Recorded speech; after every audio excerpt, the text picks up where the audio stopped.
All right. First, a shout out to Zach. Don't be afraid to charge for your product. When we'll get to that as we go through this. And also a shout out for talking about one of the SCORE volunteers, Dan Hoffman, who helped him with some issues. So I'll talk to you a lot about that stuff. Okay, first me, Delbert Carver. I'm district director for SCORE in Minnesota, North Dakota, and West Central Minnesota, North Dakota, and South Dakota. There's about 100 plus of us volunteers in that area. So what do I know about pricing? My first job out of graduate school was for Caterpillar. First economist they'd ever hired. And back then, inflation was at 12% annually. And Caterpillar had 4 price increases in 1 year. And they wanted to know, are we maintaining market share? What's happening with are we charging the right prices and are we keeping our market share? Okay, I guess I'm getting this job. Well, first, there's $1.5 billion in sales. Second, there are 250,000 active part numbers. Could you look at all these part numbers, how they're priced, and then develop an economic index to say this is what's happening in the construction industry? And these products were into 25 different groups. Could you tell us which groups were maintaining market share and growing and which groups were not? So 18 months later, we didn't have Excel, we had 10 key calculators and legal paper and accountant's paper. Got that done. Had the IT people run a correlation analysis, which took 3 days on the mainframe at Caterpillar back in those days. Came back, gave me the numbers. I looked at it, went to my boss. That was, typical office, 110 chairs, offices around the side. Go to his office, he sits there and he looks at the numbers. He said, "Are you sure?" I said, "Yeah." What did I know, 25 years old? "Yeah, I think I'm right." He said, "Okay, I'll look at it." So 2 days later, he walks out of the office and says, "Carver, get over here." 110 heads turned to me and go, "Oh, what did he do?" Looked at the numbers and said, "Guess what? Your numbers are right. Lock your desk. Do not tell anybody what your results were, because it'll sway the value of our stock on New York Stock Exchange." So 40 years later, after having multiple jobs at many companies, all of which had primary responsibility for pricing, here I am at Prairie, Dakota, and Bismarck. What is SCORE? SCORE is a nationwide network of about 250 chapters nationwide. We serve over 500 communities. We have 11,000 volunteers nationwide with experience in over 60 different industries. 600, industries. We were founded in 1964. We're funded by the SBA. There are 4 chapters in North Dakota right now. I think I've got that next. We have physical locations in Grand Forks, Fargo, Bismarck, and Minot. We have 90 mentors. We serve over 500 clearance clients annually. And PricewaterhouseCoopers interviews all of our clients every year at the end of the year and says, did you start any new businesses and how many new jobs did you create? So last year in North Dakota, we helped create 143 new businesses and 480 new jobs. And that's about average in what we do on an annual basis. So how do we help business? We do free confidential advice. We do one-on-one mentoring. It used to be mostly in person, now it primarily is in Zoom, but we still do some phone calls and emails. We do tons of workshops and seminars, both locally and nationally. We probably have 400 a year nationally. We probably have another 1,000 on our website that are pre-recorded or recorded that you can go back. Those can be sourced or searched by title or topic or what kind of format you want it in. Lots of workshops. We probably have the single largest library of information, blogs, articles, handbooks, templates for small businesses in the world. And that's at www.score.org. We also have some really unique programs. We have a cooperative agreement with the United States Department of Agriculture and Farm Services. And that program is help support new and growing farmers. And primarily if you're on the farm and you want to introduce a product, or you want to start farming, you want to add value to the product, we'll help you put the business plan together for USDA and Farm Services. We were just talking earlier, I have a client in Bemidji, Minnesota that's wants to raise dahlias and peonies for cut flowers for the floral and grocery store business. We're working on a program for her to buy 6 acres of land. She's going to raise dahlias and peonies, and she's got a building on that land that she's going to have to do a little bit of work on so she can refrigerate the flowers to keep them, and also to keep the dahlia bulbs warm in the wintertime so they don't freeze off. We also just started an agreement with Amazon, and they're putting on 4 workshops in the next 3 months on how to sell on Amazon. The first one is done already, but you can go to our workshop, you can go to our website and see it. The first one is driving sales. The next one is driving sales in the first 90 days as a new seller on Amazon. A couple of things I learned that was pretty interesting in the first one is if you're going to put your product on Amazon, it's really important how you describe that product.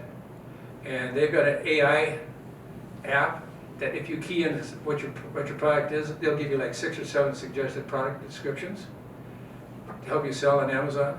The other one I didn't know is if you are selling or you're putting your product on Amazon, like in Fargo, we've got, there must be 500 of those little vans running around delivering product every day. They will also pick your product up and take it back and get it to the Amazon warehouse for you. So lots of good stuff there.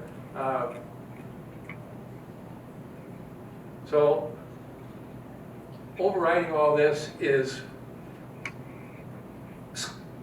the single biggest thing that we bring to new businesses is experience. After 40 years in business of working for Fortune 500s, mid-sized companies, my own companies, you learn a lot of things. And what you do learn is what not to do. Don't ever do that one again, because that's stupid, and you lose time, money, you waste your energy. But I want to give you a couple examples of this. Okay, I have a client, I guess it's his right foot. Joe sells socks, and his socks are based on puns. So he'll have a sock that says outer space, and it's an otter with a helmet on it. He's got Pillow Talk. It's got 2 pillows with boxing gloves on. When I first met Joe, he was in Park Rapids, Minnesota. He was selling all of his product out of a 2-bedroom. His entire business was in a 2-bedroom apartment in Park Rapids, Minnesota. And his girlfriend had the 1 bedroom, and the other bedroom was the office, warehouse, marketing, and administrative offices. He had some issues with inventory, so I showed him how to do an inventory control system. He was sourcing all this stuff from China, and he ran out of product, so I helped him find some people in China to look for some other places to get it made. But then he decided, well, I'm doing pretty good. Well, first, he is now a SCORE mentor, and when somebody needs to talk on social media, Joe has 325,000 TikTok followers and 350,000 Instagram followers, and he's never spent a penny on advertising. He's now sold somewhere around 20,000 pairs of socks. So his next level was, I want to start selling in stores. So he goes to Shields in Moorhead in Fargo, and he talks to them, and all of a sudden he gets this paperwork back that's like 3-page document on Shields' agreement with vendors. What am I supposed to do? I didn't have a clue what this means. Can you help me with this? So the nice thing about our 11,000 volunteers is they've all got keywords in their profile. So if we don't have the expertise locally, I can mine that database of 11,000 people to find somebody who's had that experience. Well, guess what? I found 2 guys down in Houston, 2 good old boy Texans from Houston, and we got through their draw. It was really fun, but they had done enough of these deals that we emailed the agreement to these guys, and we had about an hour conversation. And he just worked. Don't worry about this one. This is okay. Tell me you don't want to do this, and this is so. And he's now in Shields. Next one I'll tell you about is Lowe's. What I like about SCORE is you never know who's going to come in the door and what the next product is. So I have a client that has built a weed trimmer for your push lawnmower. It's electric, so when you're mowing, you can just go around the poles and the trees and under the deck and everything else. And then you can flip it up on the side and do the edging on your sidewalks or driveway. Pretty cool. The guy is an engineer, he's got another job. Uniquely, he has 3 3D printers in his basement. So he printed all the prototype parts himself. But then he decides, how am I going to get this stuff sold? So one of our mentors in Fargo has significant experience in the lawn and garden industry, outdoor power equipment industry. We both agreed you need to go to the outdoor power show in Louisville, because that's where all the buyers are, that's where all the big customers are. So he goes, comes back in October, panic called me. These people actually want to talk to me. What do I do now? How do I talk to these people? Well, so I got back, and I know I've been in some of those deals, but I don't think I had enough expertise.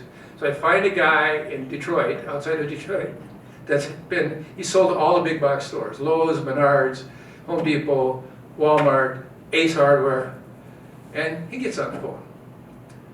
So we're having a meeting, and he said, well, hey, Aaron, the big issue you have is you only have one unit. You only have one SKU, so stock keeping unit. And most of the big boys are not going to pay any attention because there's too much administrative work if you're just selling one product. And he said, oh, by the way, don't even go into Menards. If you do, leave your pants in the car, leave your wallet in the car, because they're going to take everything you've got. They're the toughest bargainers ever, so don't go to Eau Claire, Wisconsin. He said, but I would encourage you to look at Walmart, but more importantly, every Lowe's lawn and garden manager has the ability to buy a local product. He doesn't have to go through the system. He can just put it out there for sale. So go to the local Lowe's store, talk to the lawn and garden guy, and try to convince him to get it into the system. And then we told him you should also go to the local Ace Hardware. And talk to the manager, talk to the district manager, because that's one of the ways that Dot's Pretzels got started. She got into Ace Hardwares. So he's moving down the road there. Very good. Games. Who would ever think that I would have 3 clients in 6 months that want to develop board games or actual physical board games? Well, okay, let's see how much of a niche product I'm going to have to find somebody with this. So I get on the system, type in games, and sure enough, I find a woman in Connecticut that when she retired, she sold her business that had 2,000 games and puzzles in all the big box stores. And she graciously said, yep, I'll meet with these. Now, the third client I brought to her, I think she was kind of like, what do you got going on out there? So, I mean, she's just like, okay, first, the box can only be this big, the size of a Monopoly box, because that's where it's going to sit on the shelf, point of sale. You can fold it this many ways. And if you want to get the game printed, here's 4 places you can go to get it printed. Here's 3 articles you should read and 2 books you should read.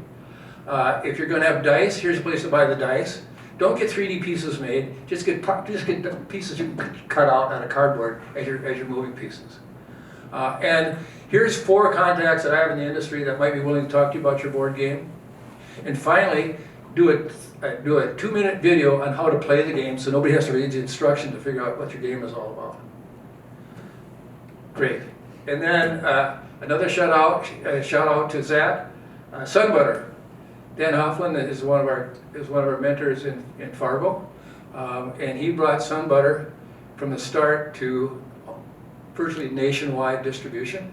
So if you've got a product that you want to go that way, Dan is exceptional in helping you through that whole process. Additionally, I think I've just talked Zach into being a subject matter expert for us to help with that kind of stuff. And by the way, I don't know if I said it or not, but Joe with the socks is a subject matter expert for us also. You know, our youngest volunteer is 24, our oldest is 84. 40% are working, 25% are minority, 35% are women. So it's a pretty diverse group. But as an example, when somebody comes to me that says I need help on Instagram and Snapchat, you might as well be talking to me in Russian because that's about as successful I'm going to be giving you advice back. But Joel can give you some of the best stuff you've ever seen in your life. And just, it shows you how to do the video yourself, how to edit it, how to use TikTok software. So that's the kind of stuff we bring. And then I'll tell you one more story about me, and then I'll get on to the actual subject matter. So my background, the key words that you'd see in my background are sales, distribution, logistics supply chain, and international business, import-export. So I get a call one afternoon from a woman in Florida. Her name is Susan Carver. And she says, you know, I have this client that has some import-export issues, and I looked down the list, and as soon as I got to Del Carver, I figured that's who I need to talk to. So she interviews me, do I have a clue what I'm talking about? And we talk a little bit here and there. And she goes, yeah, I think we could, would you be willing to sit in a discussion on a Zoom meeting with her? I said, yeah, but what's her product? Women's panties. You gotta be kidding me. So I said, well, I just try to explain to me what the situation is. She said, well, these are, she found some very special fabric, cotton woven in Italy. She gets a woven there, and then she sends it to Malaysia to be cut to size and so on, and then she brings it into the United States. Yeah, that's okay. But she said, you know, then when I sell it to somebody in Canada, there's a 20% tax plus the duty. It gets so expensive, and when it goes overseas, it's also very expensive. So what do you think I should do? I said, well, again, I'm not an expert on this stuff, but what you really need to do is find an import-export agent, a broker, somebody that can handle all the paperwork for you. And I just happen to know a guy in Winnipeg, because Winnipeg was at one time one of the hubs for manufacturing of clothing and fabric in Canada. So I said, if you don't mind, I'll contact Bob and have him talk to you. So I call Bob. This guy, the first 20 minutes we don't even get to the subject. He's just got to talk about the good old days. So anyway, I said, this is what they're doing. And he said, well, is she using duty drawback on the stuff from Malaysia? And oh, geez, Bob, I forgot. Thanks. So what happens if you bring some product in from anywhere in the world where there's a duty paid on it, and you bring it into the United States, and you sell it outside the United States, you can get your duty back on all that product that you sold outside. And bam, she was there. I called her the next week. I learned more from Bob in an hour discussion than I would have ever learned on my own. But that's kind of what we do, is we listen to what you need. We're generally not very judgmental. And I see myself as a networker. If you tell me you need some help, we'll try to find somebody. And I've only been stumped once or twice, but we do a lot of stuff there. So if you want to work with SCORE, that's the website, score.org.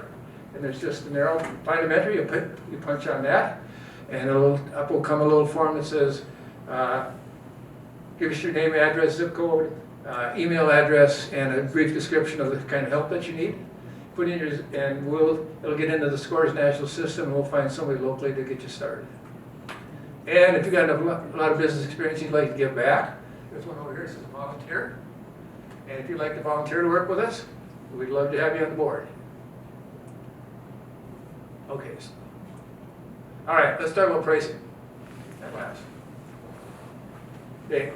Pricing, this is the single easiest way to maintain your profit, is to charge the right price for your product, to maximize your pricing position in the marketplace. Okay, so revenue is not the same as profit. You can actually decrease your revenue, but increase your profit. You might increase your sale, and you lose some customers on the top end, but you make more down on the bottom line because you're making more per unit that you sell. And that's an interesting decision for people to make. I oftentimes tell people, you may want to get rid of that customer. That customer may be charging you too, in terms of the amount of money they charge, the amount of time they take, problems that they have. I would suggest find another customer. That's a tough one to do, particularly when you're growing a business, because you're looking for anybody that'll buy.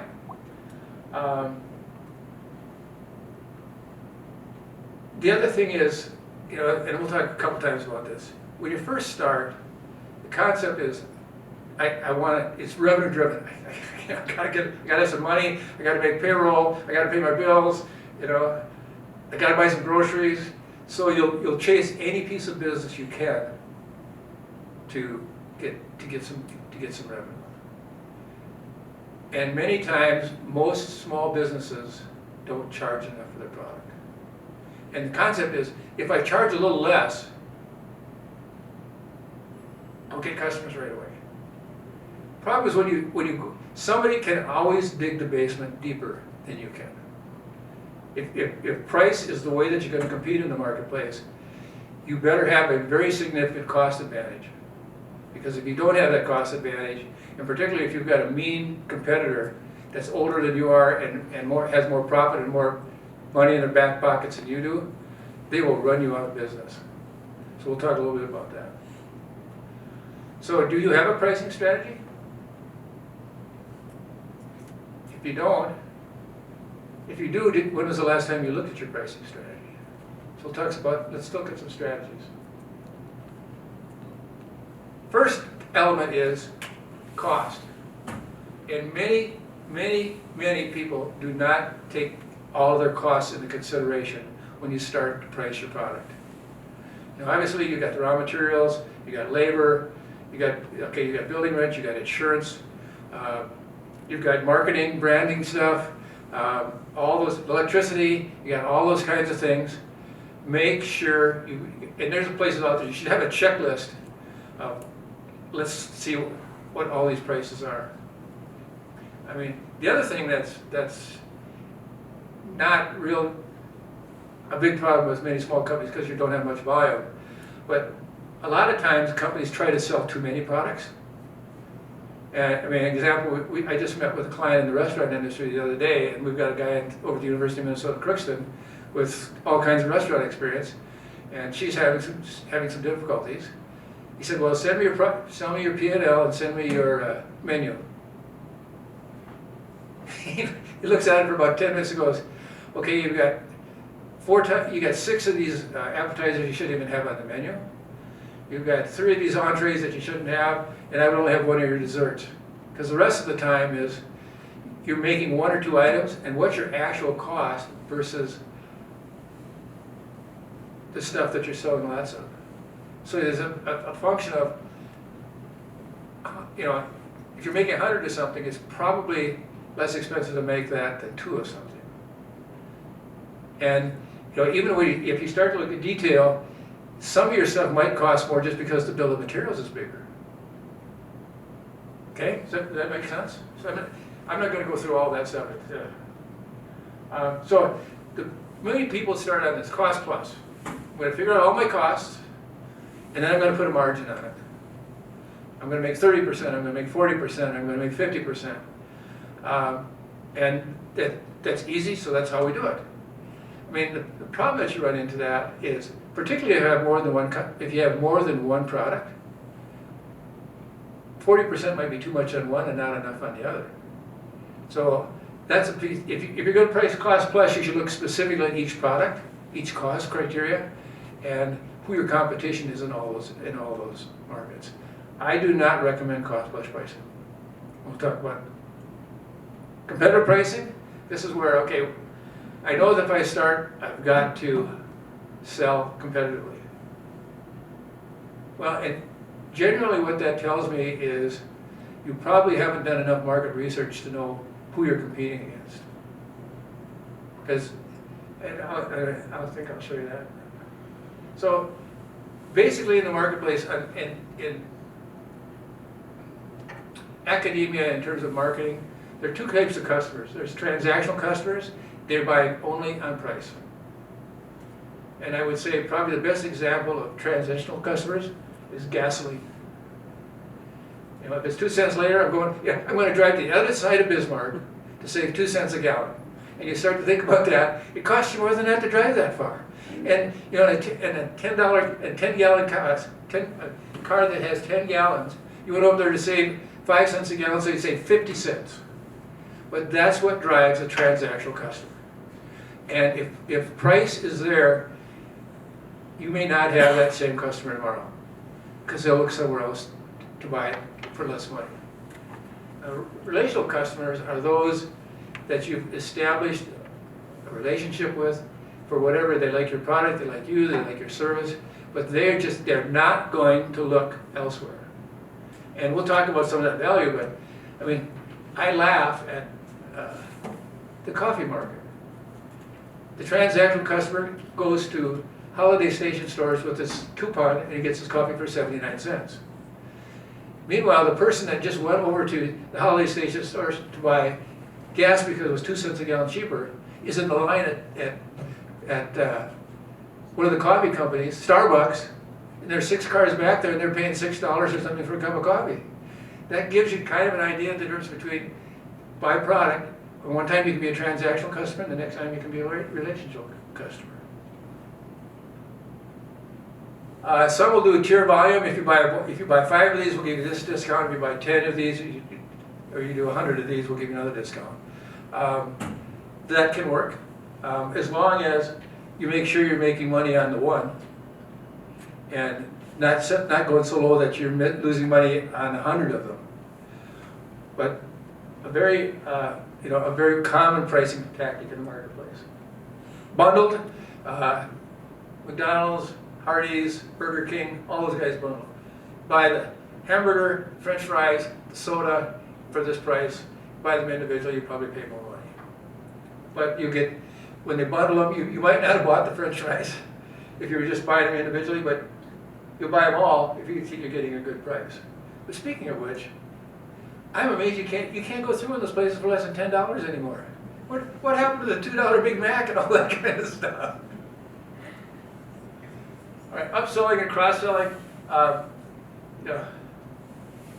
got a deal. So I'm staying at the Fairfield Inn down here, and I get a deal. How'd you like to upgrade your room? How'd you like to upgrade your stay? I click on that. There's nothing there. They didn't have a bundle. They didn't have a better room or a better whatever. What standard room was all they had. Cross-selling. If you buy this, if you buy the product, we'll give you a better deal on service. The automobile dealerships are doing that quite a bit now. If you buy the car, you'll get free service in the shop for a year or 2 months, whatever. That's kind of an example of that. Penetration pricing. I'm going to price as low as I can to get the marketplace. And the worst case I ever had with this, I was in Brazil, and I was working for WCCO Belting in Wapaton, and we did Draper belts for the front of combines. And John Deere had a serious issue with their combine belts that they would last maybe 6 weeks, then they'd have to be replaced. And for those of you that have any background on that, it was a one-piece belt, so you had to take the whole header off, take it all apart to slip the new one on. Probably a 2-hour process to get that changed. WCCO, we had one that was, it had been proven to last for 3 years in the marketplace. It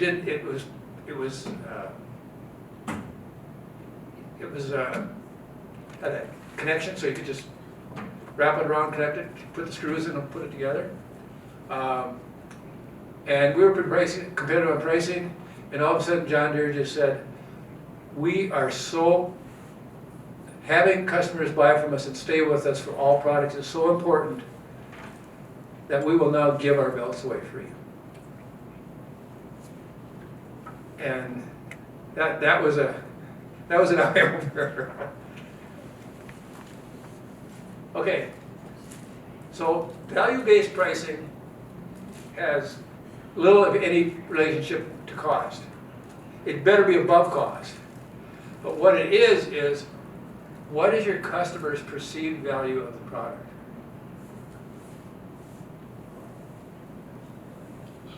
And Warren Buffett said, price is what you pay, value is what you get.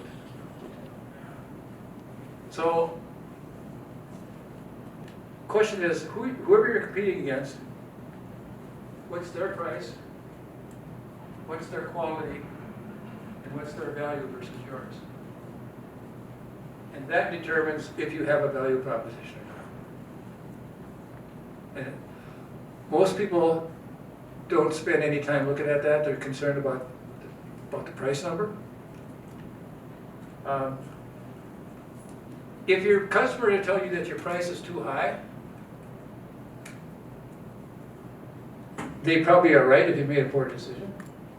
But in most cases, your price is too high because you did not establish value in terms with your end customer. And I've been, in my 40 years of experience in business, I've never worked for a company where we were not the price leader in the industry.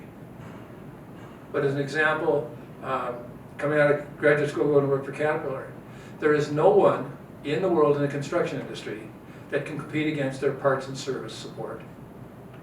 And that's why they sell their products. They know that if you have a product anywhere, they'll get your parts in 24 hours.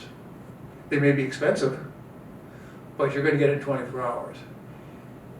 And the other thing is, and we'll talk a little bit about it in a minute, a lot of people buy it because it's a CAD. It's not a Komatsu. It's not a Case IH. It's a Caterpillar. And there's a bunch of people that will buy it for that person. But I have never, in my career, I've probably managed 200 or 300 salespeople. And, gosh, we're charging too much money for this. Obviously, you didn't spend much time with the customer talking about value and what their other options for purchase are. So your customer's expectations.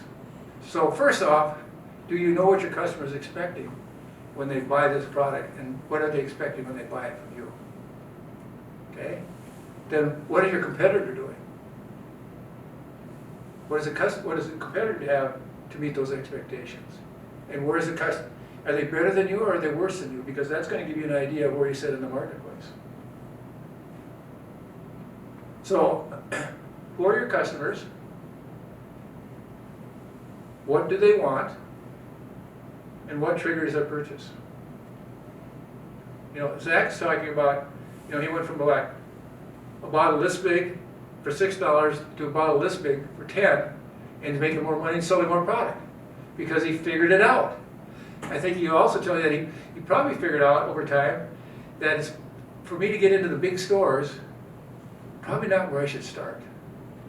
Let me start where I don't have that much competition, and let me start where, if you're in a Shields or someplace like that, they're selling service and people are coming in there because they trust the salespeople, they trust the product. And those people are not used to selling on price. They might have a sale once in a while, but generally they're selling you that they've got the best product and they will give you the best service. So again, who are they? What product service do they offer? What do they charge? And how do you compare it? That's the checklist you need to look at. So, also talking to Ashley, I think I'm going to talk her into being a score mentor. Because she spent a lot of time, this kind of looks like Jeopardy, but she spent a lot of time talking about how you do packaging to get to these kind of things. But here are a number of different things that you can figure out where you might be different from your competitor. Well, identity. I drive a Lexus because I drive a Tesla because it's my identity. I'm cool driving a Tesla, right? The customer experience. Shields is superb in customer experience. You get in there, you can't hardly walk in the front door with somebody not ask you. But if you do need help, my wife is suffering from neuropathy, so she had to buy some compression socks. Oh my God, she asked the lady about compression socks. I didn't think we were going to get out of there. They must have 50 kinds of socks, different weights, different thicknesses, different patterns, different stuff. But she spent probably 20 minutes with my wife talking about all the real pros and cons of that stuff. That's why you go in there, because it's that kind of customer service. Productivity is, can you do the job faster, better, less money? Is it reliable? Is it going to quit or not? Is it social status? Why do people buy Rolex watches? Not because it keeps time any better, because it's good to have that Rolex on it. Why do people drive a Mercedes? Same thing. All those things are stuff you can look at, and I would just say, look at those boxes and see where you've got something where you might be better than your competition. Okay, so coffee is one of my favorite industries. So this is some farm information. So there are 24 brands of coffee out, not grocery stores and not gas stations. There are 24 Starbucks and all those kind of people in Fargo, with 96 locations. So here's the price in Fargo for a medium cup of latte. $4.78 at Starbucks, $4.65 at Pete's, $4.18 at Dunkin' Donuts. Coffee Bean is $3.96. McDonald's is $2.89, and Holiday Station store with a coupon is 79 cents. Now, some of you are probably coffee aficionados, I'm not. We have a Keurig and I just put in the pod, and that's what I have for the morning. But this is all about ambience and being a place to be. Yeah.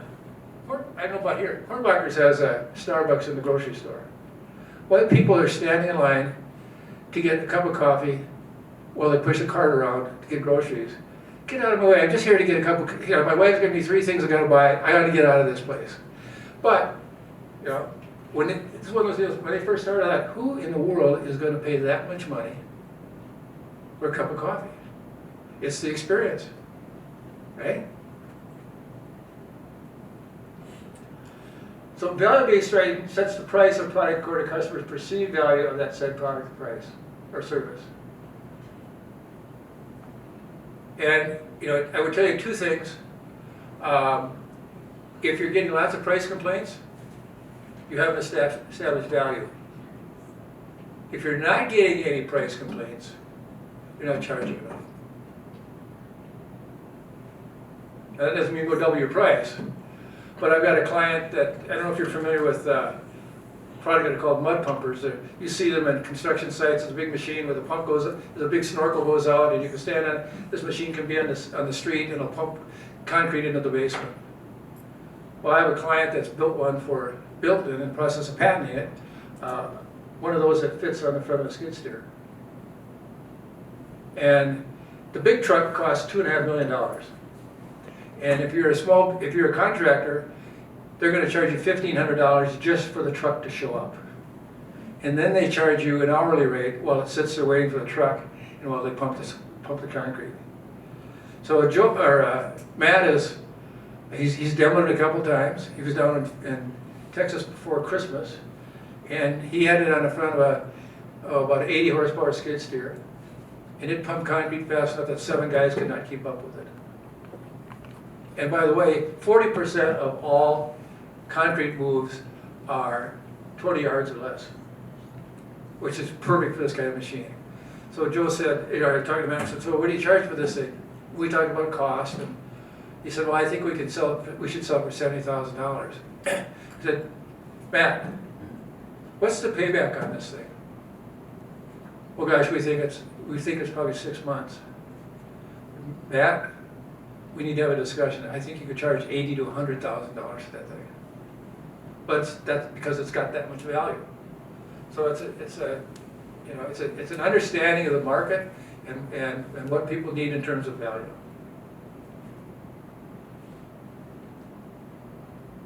So yeah, if you get more than one product, you probably need to look at every one of them, because the high probability right now you're charging about the same profitability for each product that you have.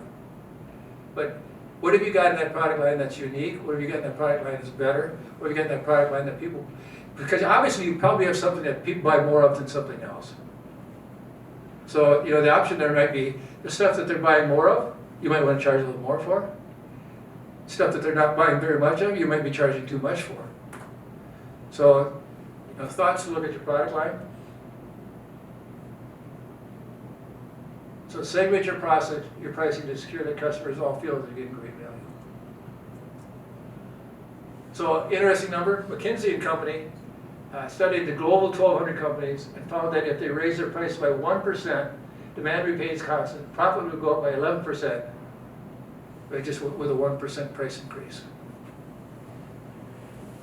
And that's, if you want to go look at all the detail on it, it's there, but yeah.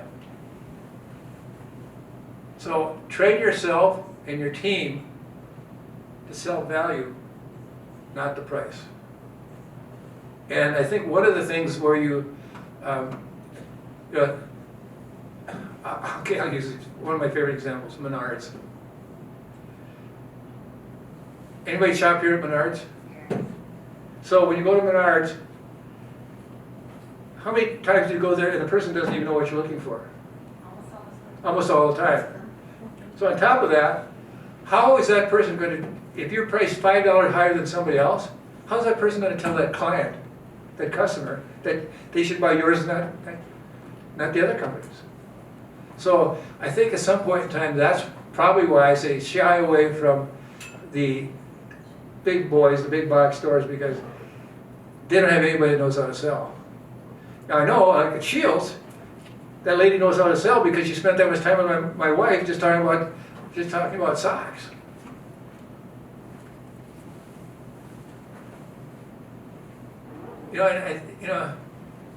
Example, and I'm going to use the example of football teams and even basketball teams. Do you ever notice that some teams always end up winning because they have that instinct and confidence that they're going to win that game? And that was probably over the years that I was dealing with distributors, trading distributors, and salespeople. Do you truly believe in your heart of hearts that your product is better? And by the way, don't ask your significant other or your kids or your cousins or your neighbors, is the product better than somebody else's? Not reliable people to be talking to. But over time, you'll know with the relationship with your customers that they're willing to pay that money. And that's when you know you got them. And by the way, it's much easier to increase business with your existing customers than to go find new ones. And I've had clients that are salespeople that are always chasing new customer. Hey, find a way to do more business with your existing customers.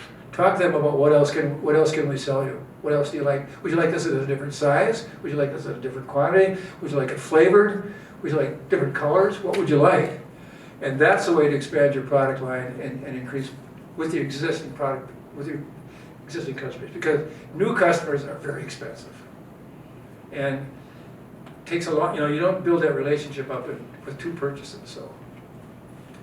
So if you don't have a compelling proposition, develop your brand. And all the stuff that we talked about in the packaging is all good stuff to put into your thought process in terms of what is your brand about. Find unique values that stand out in the marketplace. Provide services that are exclusive to your business. Find a way to do something that is better than competition, but by the way, that you can charge for. You do some service, but you can't pay for it with your pricing. Probably not where you should go. The other thing is good, products that have established value very seldom go on sale. Very seldom do you see them decreasing or having lots of price drops. They maintain their competitiveness, they maintain their profitability because they've got a solid base of customers that are willing to pay that price.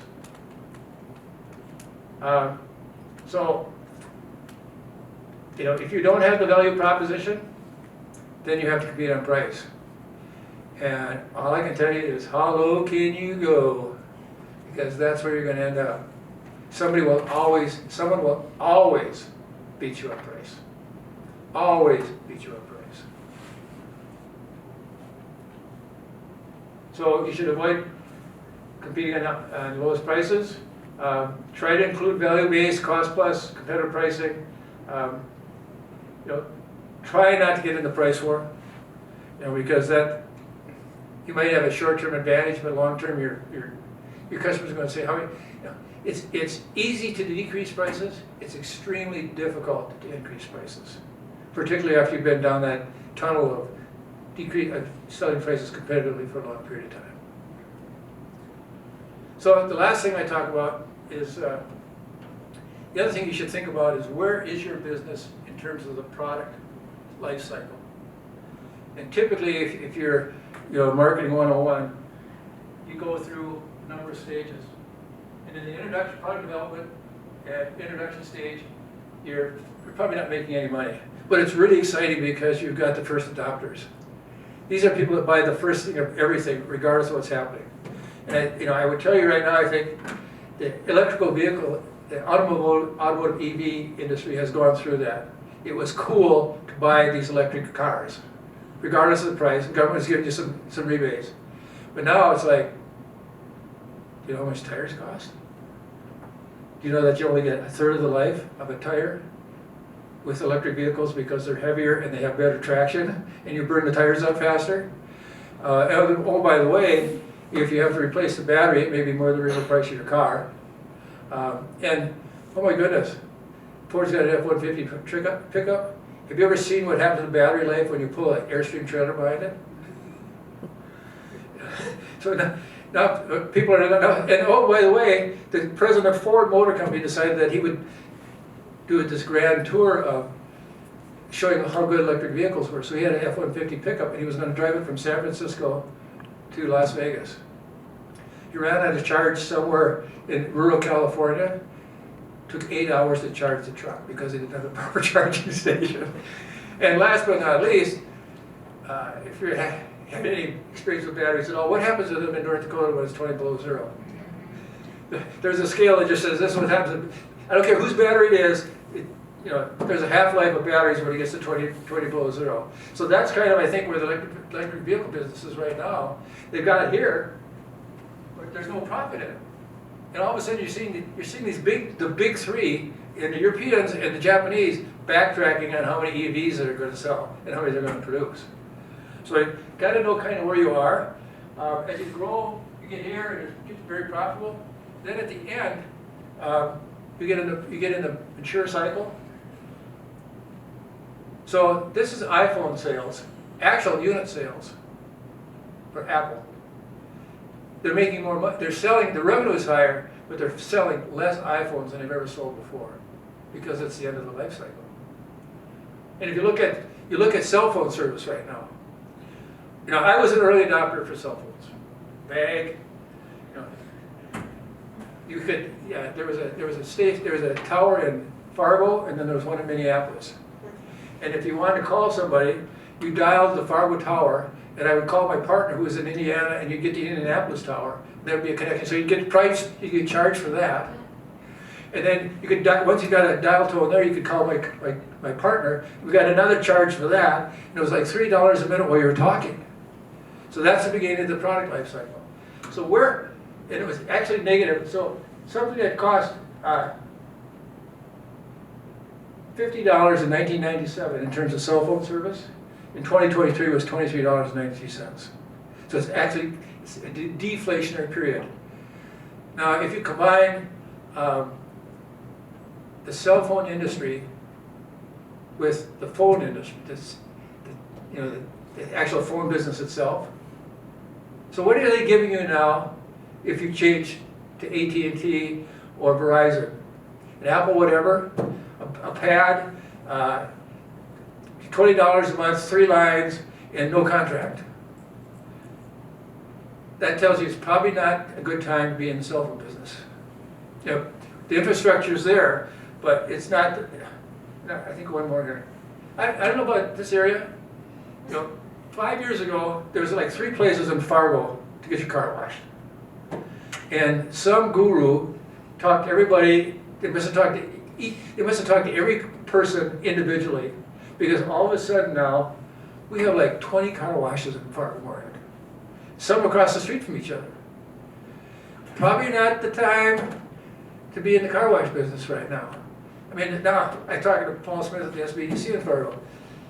He says, well, it's $30 a month for all the car washes you can have. And I talk to some people that are running them. There's people that go through twice a day. So, probably not a time to be in the car wash business. So, 7 lessons. Avoid fixed mix markup. Price for value. Know your value proposition. Let customers choose how much to pay. You can give a good, better, best kind of thing, which Sears used to do. And create a different offering for your most price-sensitive customers. Something without all the bells and whistles. Maybe not all the frosting on it. Maybe not the bells and bows and buttons and whatever on top of it. But if you need to have that kind of a client, figure out a way to not sell them your best product at price competitive position. Focus on profit, not on margin. I mean, too many accountants have said, well, we've got to have margin, we've got to have margin, we've got to have margin. Margin has no relationship to how you can sell the product, how you sell your product in the marketplace. And don't discount across the board. You know, you might have discounts on the individual product or individual customers, but don't have that as a published way of doing business. The other goes fear. I think all small business owners, including myself when I was in small business, you're afraid about pricing. What if I charge too much and nobody's going to buy from me? So, and I think Josh was very good about talking about that. You know, don't be afraid to charge your product. If it's truly that good, customers will pay for it. Let all those go. Right now, I think it's pretty easy to price increases. I mean, I saw an article the other day on what has happened to grocery prices in the last 3 years. We used to buy these great 8-pack of hamburger buns at Cashwise for $1.99. Those are $4.29 now. You know, I don't know what that rate of inflation is, but it's a pretty big number. You know, frozen vegetables went up 25% last year. So it's kind of an area of time that I think you can explain some price increases. And you know, if you haven't had a price increase for a while, tell them you haven't had a price increase for a while. And if you can justify it, I think you're okay. The one thing though, customers can tell when you're not confident. There's a vibe we put off. You know, we're either stuttering, we're not looking at the customer in the eye, we're doing something, we're mumbling, but you know, we're not confident in why we're charging our price. I'll be there. So okay, if you want to, you know, if you have questions, you want to talk to me, you want to have contact with SCORE, it's Delbert Carver at scorevoucher.org. Questions, thoughts? Rattle through that pretty fast. And you know, like I said, we have 90 people spread across the state of North Dakota. We have a fair amount of expertise, and if we don't have that expertise, we'll search the country to find somebody that can help you with your specific problem. We've been doing it since 1965. Okay?